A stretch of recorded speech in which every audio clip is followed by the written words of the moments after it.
किसी वाक्य में कौन सा वर्ड या कौन सा नाउन सब्जेक्टिव या नॉमिनेटिव केस में है, इसकी पहचान हम कैसे करेंगे। एक्चुअली जो नाउन या वर्ड नॉमिनेटिव केस में होता है उसे हम सब्जेक्ट ऑफ द वर्ब के रूप में पहचान सकते हैं। हिंदी में इसे हम कर्ता कारक भी कहते हैं।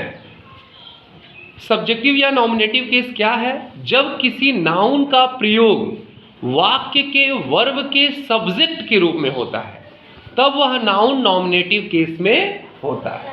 आप जानते हैं इंग्लिश ट्रांसलेशन करते समय हमारा स्ट्रक्चर क्या होता है? Subject plus verb plus object. तो उस वर्ब का जो सब्जेक्ट होता है वही सब्जेक्ट ही सब्जेक्टिव केस या नॉमिनेटिव केस में होता है, जिसे हम हिंदी में कर्ता कारक कहते हैं। अब कुछ एग्जाम्पल लेते हैं। जैसे ये लिखा हुआ है मोहन राइट्स अ लेटर, लिखा है ना, मोहन राइट्स अ लेटर। तो यहाँ पे वर्ब कौन है? राइट। राइट मीन्स लिखना। और कौन लिख रहा है? मोहन। तो यहाँ नॉमिनेटिव केस में कौन हो जाएगा? Mohan. Mohan writes a letter. Mohan एक पत्र लिखता है। तो लिखना यहाँ पे वर्ब हो गया, क्रिया हो गई है ना, टू डू प्रकार की क्रिया हो गई, टू डू टाइप की है ना। तो राइट्स जो वर्ब है उस वर्ब का जो सब्जेक्ट है वो है मोहन। तो मोहन नॉमिनेटिव केस या सब्जेक्टिव केस में है। हिंदी में इसी को हम कर्ता कारक कहते हैं। कौन पत्र लिखता है? मोहन पत्र लिखता है।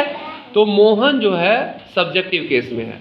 Next example is Rani sang a song. Rani ने एक गीत गाया। तो यहाँ पे जो वर्ब है सैंग, second form of the verb है, ठीक है, past form of the verb है सैंग। सिंग का सेकेंड फॉर्म सैंग, जिससे यह स्पष्ट हो रहा है कि ये पास्ट इंडेफिनिट टेंस में है। किसने गाया? रानी ने गाया। रानी सैंग।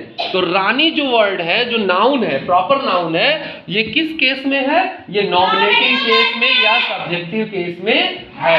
तो रानी sang a song, Rani sang a song में कौन सा वर्ड जो है नॉमिनेटिव केस में है?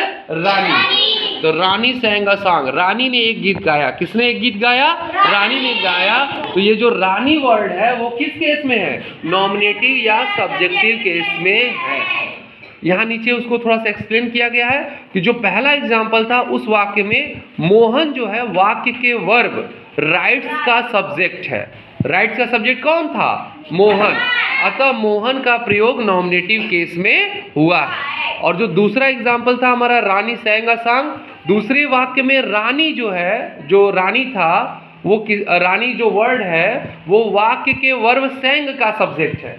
जो गाया, किसने गाया? रानी ने गाया। अतः रानी का प्रयोग वहां पे नॉमिनेटिव केस में हुआ। तो हम कैसे पहचानेंगे कोई वर्ड नॉमिनेटिव केस में है या नहीं? तो पहचान ये है कि सब्जेक्ट का पता लगाने के लिए वाक्य की क्रिया में कौन या किसने, या इंग्लिश में हु लगाकर प्रश्न कीजिए। जो क्रिया है, क्रिया के साथ कौन या किसने लगाकर आप प्रश्न करेंगे और जो उत्तर आएगा वही, जो वर्ड उत्तर वाला होगा वही नॉमिनेटिव केस या कर्ता कारक में होगा। जैसे ये प्रश्न है पत्र कौन लिखता है, जो एग्जाम्पल दिया हुआ था, पत्र कौन लिखता है? मोहन लिखता है। तो मोहन ही नॉमिनेटिव केस में, या इंग्लिश में आप कह सकते हैं who writes a letter? Mohan. तो मोहन जो है नॉमिनेटिव केस में होगा। हु सैंग अ सॉन्ग, किसने गीत गाया? तो रानी सैंग अ सॉन्ग। तो रानी जो है नॉमिनेटिव केस में होगी। किसने गीत गाया? रानी ने गाया। तो रानी जो है वो कर्ता कारक में होगी। तो ऐसे अब आप जो भी सेंटेंस देखिए अपने इंग्लिश की बुक में, चैप्टर्स में, लेसन्स में, वहां देखिए कि सब्जेक्ट कौन है। और वही सब्जेक्ट कैसे पता चलेगा? जो वर्ब, जो क्रिया के साथ संबंध स्थापित कर रहा है, यानी जो उस वर्ब का सब्जेक्ट है, वो जो कार्य है वो किसके द्वारा किया जा रहा है या किसके द्वारा हो रहा है, वही क्या है? सब्जेक्ट है। और वही नॉमिनेटिव केस में है। तो ये था सब्जेक्टिव या नॉमिनेटिव केस। Thank you.